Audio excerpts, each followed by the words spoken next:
Good morning, everyone, and welcome to the Unity of Reading Sunday message. My name is Reverend Nancy Clark. Today is Sunday, November 29th, and the daily word today is faith. My faith lights my path and guides my way. As Advent season begins, my thoughts turn to faith. I believe in my capacity to be hopeful, assured, and strengthened as I embark on this journey of faith. Faith keeps me open to discovering reasons to have hope, even when I do not see any evidence for my hopefulness. Faith gives me assurance that my indwelling divinity will lead me to accomplish all that I set out to achieve. Faith fortifies me with the necessary strength to transcend my limited human knowledge, allowing divine wisdom to guide my thoughts and actions. I believe in good things to come, and I believe in my ability to bring those things into manifestation. I am grateful for the gift of faith. And from Romans 15:13, may the God of hope fill you with all joy and peace in believing, so that you may abound in hope by the power of the Holy Spirit. So last week I began a series about a different process of giving, as we're in the holiday season, called Giving Way to Life. And the next series will be based on the lecture series of Eric Butterworth called Concentrics Giving Way to Life. We know that life is lived from within outward, so the statement, as you give, so shall you receive, is explaining not only the physical act of giving, but our consciousness, the energy that we're putting out into the universe. Society teaches us it is a getting process, that life is a getting process, getting ahead in life, but life is a giving process, and we need to get into a giving consciousness, knowing that as we give, we receive. As the Thanksgiving holiday is over, I hope that everyone realizes that Thanksgiving should not be one day set aside to realize your blessings, but Thanksgiving is an attitude. The attitude of gratitude is a consciousness that gives way to life and allows the activity of God to flow through us and work as us. Today I want to discuss a portion of Butterworth's lecture of Giving Way to Life titled Giving and Forgiving. Forgiving is one of the most misunderstood words and one of the hardest things for most of us to accomplish, and yet the thing that holds us back most from our divine potential. The most helpful way to give way to life is get into a giving consciousness, is to release yourself from the bondage of unforgiveness. Just imagine what life would be like if you were to accumulate all the grievances, the hurt feelings, and all the injustices that came along in just one course in just 1 year. Your load would be impossibly heavy. Actually, there are people who labor under such loads with disastrous psychological and physical effects. Since most, if not all, of the physical ills experienced in the body are psychosomatically induced, and more medical research are coming to this conclusion, the matter of unforgiveness may involve the major culprit of human ills of mind and of body. Now, of course, most of us don't carry this whole load of the year's unforgiveness simply because there's a tendency to practice what you might call safety valve forgiveness. We say, oh well, what's the use? So we let go out of a sense of futility of it all.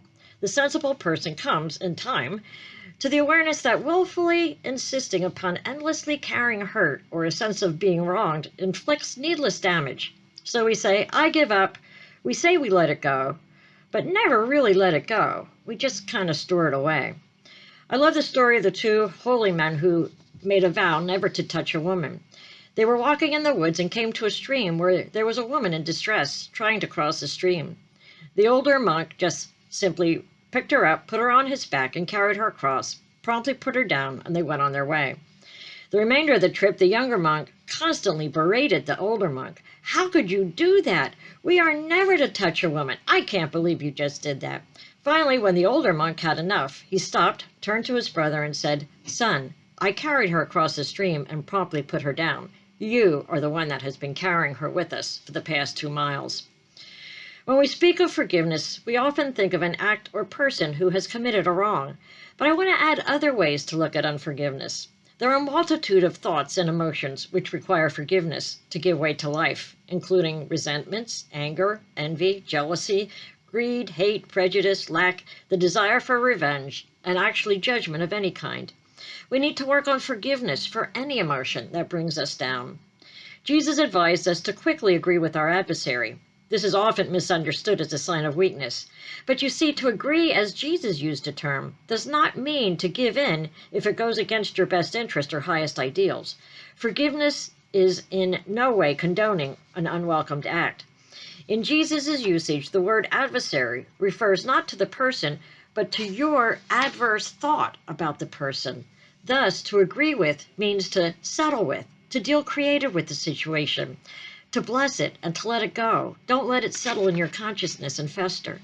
Jesus also said, don't let the sun go down on your wrath. Buddha said, forgive others, not because they deserve forgiveness, but because you deserve peace. As Emmett Fox once said, when you hold resentment against anyone, you are bound to that person by a cosmic link, a real, though mental chain. You are tied by a cosmic tie to the very thing that you hate. The one person, perhaps in the whole world, whom you most dislike is the very one to whom you are attaching yourself by a hook that is stronger than steel. Is this what you wish? Is this a condition in which you desire to go on living? Remember, you belong to the thing with which you are linked in thought. And at some time or other, if that tie endures, the object of your resentment will be drawn again into your life, perhaps to work further havoc. Do you think that you can afford this? Of course, no one can afford such a thing, and so the way is clear. You must cut all ties by a clear and spiritual act of forgiveness.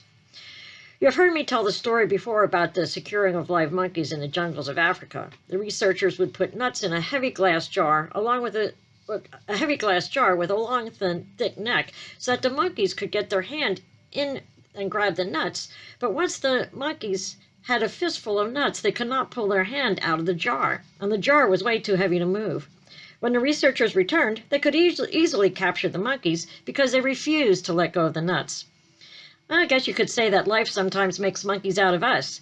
We go through life holding on and dragging our bottles behind us. Sometimes resentment and hostility often run deep, and forgiveness is not always easy. There are instances of unforgiveness spanning generations. One such instance is the feud between the Hatfield and the McCoys. There was some wrong done years ago, and the hostility and hatred were carried over through generations. It was a grievance carried over by generations not even involved in the original dispute, maybe not even knowing what it was all about. But it caused fighting, misery, and death among the entire clan for generations. Butterworth tells a story about two neighbors, Mary and Jane, who had a dispute over something trivial. Neither one could forgive, and even though they lived side by side, they resented and hated each other, and they didn't speak for 10 years. There was a local paper who published letters to the editor, and Mary wrote a letter and simply signed it Albutis, as most people just use pen pal names. A few days later, there was another letter on the same subject signed Siegel. This response moved Mary, and she wrote back to Siegel. This began a frequent exchange of letters by Albutis and Siegel, which really turned into a warm, intimate pen pal relationship as they shared their innermost thoughts and supported each other many times over throughout the years. Mary's neighbor Jane died suddenly, and Mary offered her niece to help clean out her house. She wanted to see what the neighbor had and how she lived. As she was going through personal items, she found a notebook with clippings from the letters of Albutis and Siegel, including a letter which had not been sent yet, signed Siegel. Suddenly, she realized this neighbor, who she hated, resented, and hadn't spoken to for 10 years, was actually Siegel, someone she considered her best friend and pen pal, the one with whom she shared her intimate thoughts and who had supported her throughout the years. She realized the relationship she missed having with someone so close because of unforgiveness. Take some time to contemplate what you may have missed in life due to unforgiveness. Often the thing that stands in our way is some bit of unforgiveness that we may be hooked on. Jesus always seems to get right to the heart of the matter. He says that if you come to the altar to pray and remember that you have something against your brother, you should go first and make up with your brother and then come with your gift. In other words, if you are blocking the flow by your resentment or bitterness, not even God can break through with the good that you desire. A Unity writing states, forgiveness does not come from God, for God does not receive offense. Jesus taught that judgment does not come from God, but from man. God cannot know offense, therefore he cannot judge. Man knows offense, and man judges. Receiving offense and forming judgments together constitutes transgression. They carry the soul across the direct radiations of God into the world of finite and changeable states. Because man knows offense, he must forgive, and his forgiveness can never have effect anywhere except in his own consciousness. In the Lord's Prayer, Jesus said, "Forgive us our debts as we also forgive our debtors." This does not imply bargaining with God. God makes no deals. God does not know sin, so actually God does not forgive sin. This is a startling concept. God can do no more for you than he can do through you. Our own unforgiveness blocks our divine flow of good. This is the basis for Jesus' idea of forgive and you will be forgiven. The whole process of forgiveness, even what we have called God's forgiveness, centers around the change in us. God's changeless love, which seems to forgive as light streaming in an open window seems to erase the darkness, is ours when we raise our consciousness to accept it. God doesn't give us forgiveness. There is no judgment in God. God sees nothing to forgive. It means that we must give way to receive. We must let go of indignation and offense if we want to loosen the restrictions in our lives. One thing's got to give. There is a great probability that in the case of physical or mental or financial problems in your life, there is some kind of rancor or bitterness or memory of wrong in your consciousness, and something's got to give. Forgiveness is not always easy. One may hear many people echoing Peter's objections to Jesus' idealistic teaching. How many times should I forgive a person who does evil to me? 7 times? Jesus responded, I'm not telling you 7 times, but 70 times 7. Peter is saying, you just can't go on forgiving people. How much is one expected to take? Jesus is pointing out that we are dealing with law and not caprice. If you want light in the room, you must turn on the switch and keep it on, or you will have to sit in the darkness. You may feel that forgiving someone who has despitefully used you or hurt you is just too much to expect, that you have a good reason for turning off the light and a perfect right to your indignation. That is all very well in the logic of human consciousness, but it overlooks the principle. You are a spiritual being, created in and of love, with the same mind that was in Jesus Christ. But the power and privilege that goes with your divinity are yours only when you act the part. Jesus said, love your enemies and pray for those who persecute you, so that you may be sons of your fathers. We are always children of God, but we can only experience the blessings of that when we act the part. Paul said, whoever is led by the Spirit of God, those are the sons of God. That is the difference between Jesus and us. It was because he acted constantly from the level of his divinity, and we act and react most times from the consciousness of our humanity. The degree that we lift up our consciousness and act our divinity is the degree we give way to life and receive the blessings which are ours to claim. Jesus said, judge not, lest you be judged. And it is always our judgments that lead to anger, resentment, envy, and unforgiveness. Being non-judgmental means seeing people and events not through our prejudice or human perceptions, but through what Jesus calls righteous judgment, which is seeing from within and not reacting to the conditions. It is not trying to set someone or something right. It is seeing them rightly. It is letting the light from our awareness shine forth onto the condition. We need to understand when we judge others or criticize their actions, we forsake the peace and the poise and the power that are ours by right of our divinity. We may feel that someone has transgressed against us, but ours is the transgression, for we have forsaken that place of consciousness. Once we judge the wrongs of others, there is a need for forgiveness, for our judgments restrict our flow of life. So forgiveness of others really depends upon self-forgiveness, because when we see limitations, we are really looking through a limited perspective, which reveals a limitation in us. If we relate to others on a purely human level, there's bound to be an unconscious expectation of human limitations. Our view will be prejudiced. We sometimes say, well, that's about what I expected from that character. The sin is really in the eye of the beholder. The forgiveness must come through understanding. Not setting it right, but seeing it rightly. Imelda Shanklin, one of Unity's great teachers, gives an important prayer. She says, in effect, Father, forgive me for expecting in the human that which is only found in the divine. Note, forgive me. In other words, I have sinned by expecting in the human of the person something that can be found only in the Christ within the individual. I must take responsibility for my attitudes. The sin is actually in the eye of the beholder, and forgiveness must come through understanding. Buddha stated, to understand everything is to forgive everything. It is asking to see rightly, to see it from a higher perspective through our Christ nature. We know it is our divine nature to judge. We constantly look at things and label them good or bad, right or wrong, big or small. Our judgments causes our upset emotions. So what can we do to help not being upset by things? Sometimes, instead of getting upset and asking, why did they do that? We can ask ourselves, why did I react that way? Why did I get upset about that? We always have a choice. The limitation and judgment I see is within me. Forgive me for expecting in the human that which is only found in the divine. In boxing, there is a term called rolling with the punches. Rolling with the punches means to deal with problems or difficulties by doing whatever you need to do, rather than by trying only one method. When things don't go your way and you adapt to the changes and keep moving ahead instead of flipping out, becoming angry and resentful. Rolling with the punches is a very simple phrase, but a very important one. What we resist persists because we keep it in our consciousness and are bound to it by a cosmic link. If we resist, the punches are bound to hurt, but if we remain flexible and give way, we can absorb the sting without injuring ourselves.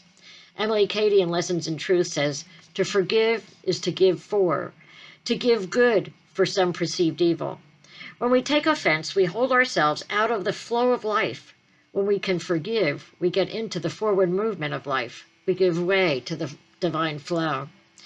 In the human consciousness, there are things we feel we cannot possibly forgive. It is impossible to forgive by human will. Jesus taught to turn the other cheek. Turning the other cheek means to turn to the other side of our nature, to turn away from our human judgments and limitations, and see things from our divine nature, from the Christ consciousness, which we all have the potential to do. It does not always come easy, especially if we are strongly hurt by others. It takes practice, as anything else does. We should begin practicing this with the little things in life so that it becomes automatic to us and easier for the harder things in life. Remember, forgive means to pass from judgment to understanding. It is seeing from the eyes of Christ. Unforgiveness of any kind frustrates our divine potential. Forgiveness does not come from God because God does not receive offense. The forgiveness that restores us to our oneness, that leads us back into the flow where divine love, power, and wisdom directly and perfectly sustain us, is a return on our part into that holy union with our divinity in which the spirit of love absorbs, transmutes whatever there is that is foreign to our Christ nature. The work of transmutation that is performed by love is what is meant whenever reference is made to God's forgiveness of sin. God forgives us in the sense that love, radiating from us, annuls all conditions and results which are not native to itself. Forgiveness is a realization of our oneness with God and with all creation. We need to center ourselves in the flow of divine love and allow the love to flow through. Allow the flow of divine love to radiate to all those people and situations we hold in unforgiveness. As we allow the divine love flow through us, forgiveness is automatic. Love so that you may actually be what you innately are. By forgiveness, you set yourself free. You give way to life and all the blessings that come with it. And because the law of love works alike for one and all, you help to bless the other person, making it just so much easier for them to become what they ought to be. Begin this practice today and every day. At the close of your day, take a few minutes before going to sleep and look at what you are carrying along from the day. Bless it and let it go. Turn within. Get centered in oneness with the creative flow. Visualize the logo of concentrics, 2 cones touching at the point. In the one cone, see the words divine love, and in the other, see the words being your love. When you are centered and still, feel the radiant and warm rays of that cosmic flow of love dissolving all hurt, all bitterness, all sense of injustice. See this love flow See this love flow being projected into your world, loving and forgiving all people with whom you have enmity. Thus, with concentric love and forgiveness, you dissolve all the hooks that may have held you in bondage. Remember, forgiveness is not something you have to do. You only have to let it be done. When humankind as a whole decides that it is fed up with walls of separation and wars that result, the walls will come down. Men and women will begin to emphasize likeness instead of differences. People will begin to build bridges instead of complaining about the gaps in understanding and credibility, and turn on lights instead of cursing the darkness. But don't wait for that to happen. Help make it happen. Learn to live in the flow of life. Learn the art of giving and the art of forgiving now. And so it is. Amen. I'll take these thoughts into meditation. So I invite you to get comfortable where you are, whether it's sitting or lying. When you're ready and able, you can close your eyes. Take a deep breath in and feel the abundance of air. Feel God's love as you inhale. As you center your mind, your thoughts, into the thought of love, into that oneness within. Notice your body relaxing with each exhale. Know that this is the place where you feel your oneness with God, your oneness with the entire universe. Know that this is your place of peace, place of love, your place of joy, your place of comfort, divine wisdom and support.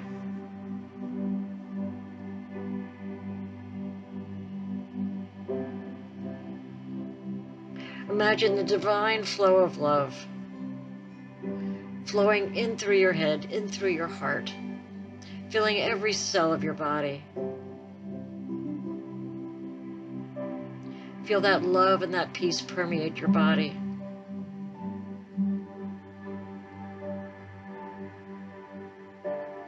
Know that you and the Father are one.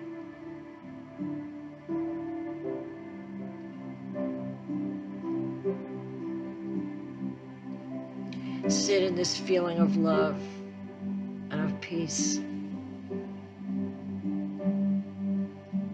Let it fill your entire body, your entire mind, your entire being.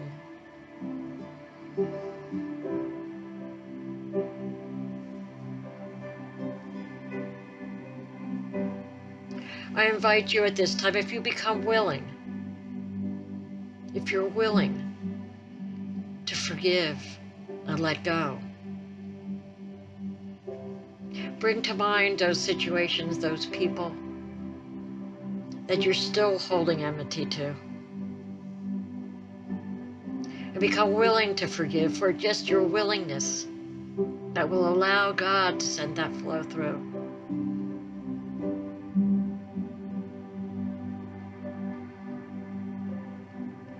Mentally place a circle around their heart.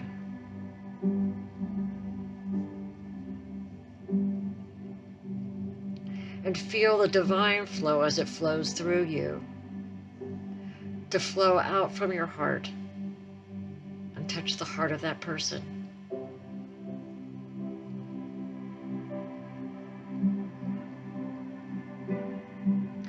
And say, forgive me for expecting in a human that what is only found in the divine. Forgive me my judgments.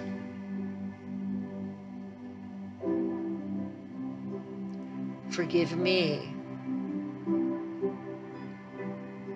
my thoughts of resentment, of envy, of jealousy.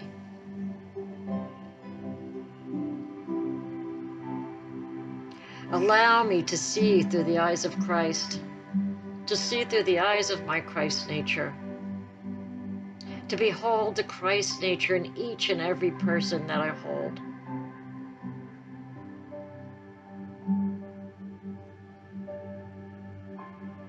Show me understanding.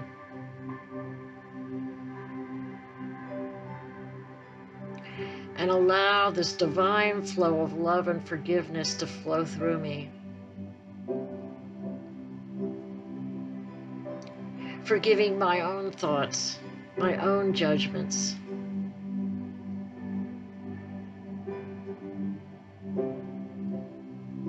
And as I forgive my own thoughts and judgment, let me see the forgiveness that pours out from me to others.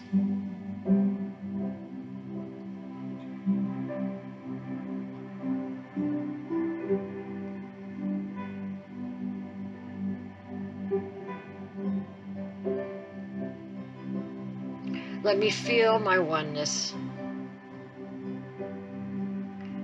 with all creation.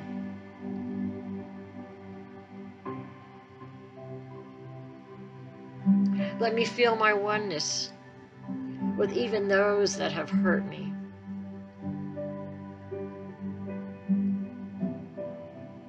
Who have used me or have judged me.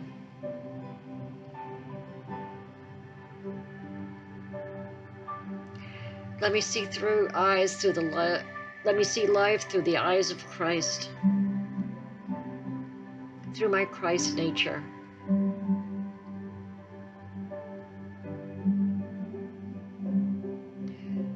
Let me see through my Christ nature a higher perspective.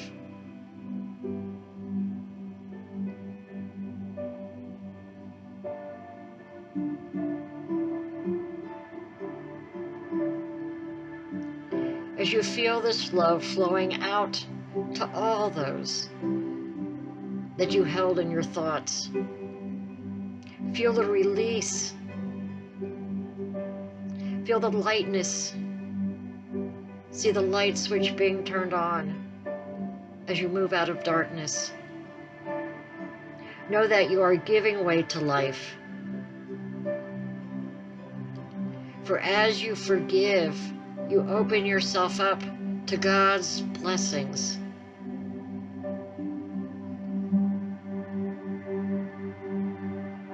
For you are a child of God and you are now acting the part.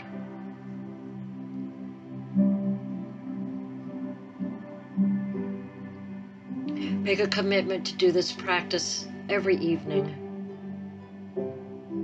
Don't let the sun go down on your wrath. Send love and blessings to all those that you judged throughout the day. And forgive yourself for acting at that time through your human nature.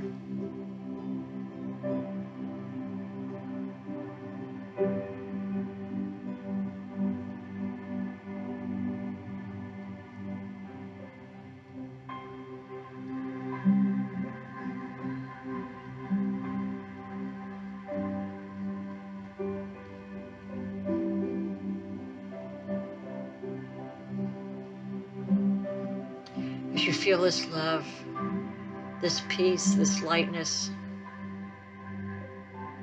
the release of such a burden,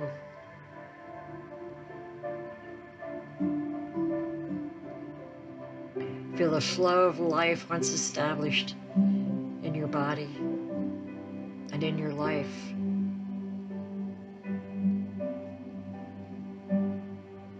Give gratitude for your own willingness to forgive and move on.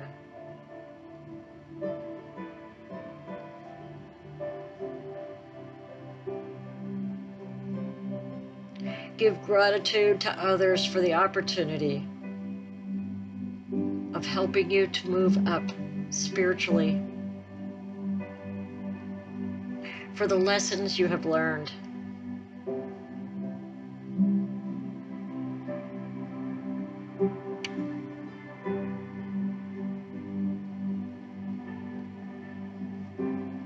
for their forgiveness on the judgments that you have made about them.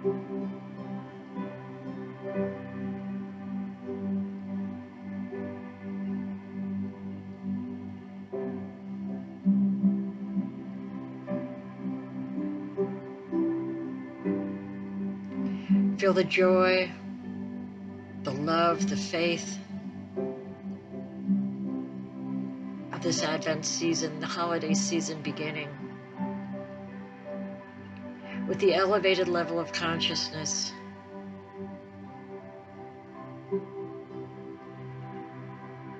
And know you have done incredible work on maintaining the flow of life by giving way to life through your own forgiveness.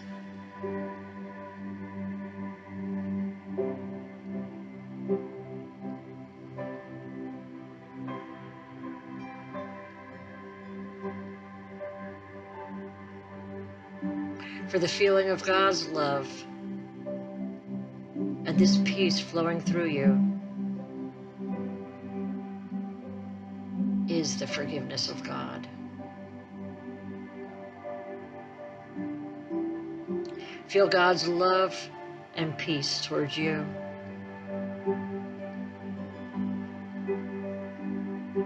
Send it out into the world.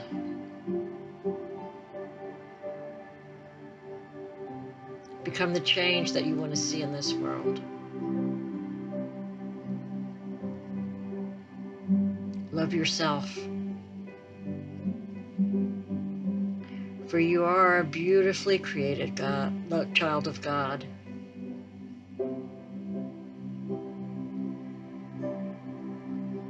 And so it is.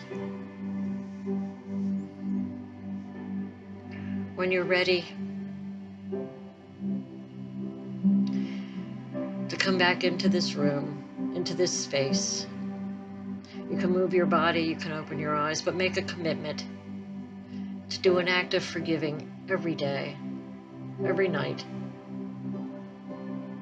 in which you forgive yourself for the judgments you have made. And in forgiving yourself, you allow the love to flow through. You're given a different perspective, a different perception of the situation. And through understanding, know that there's always forgiveness. And so it is. Amen.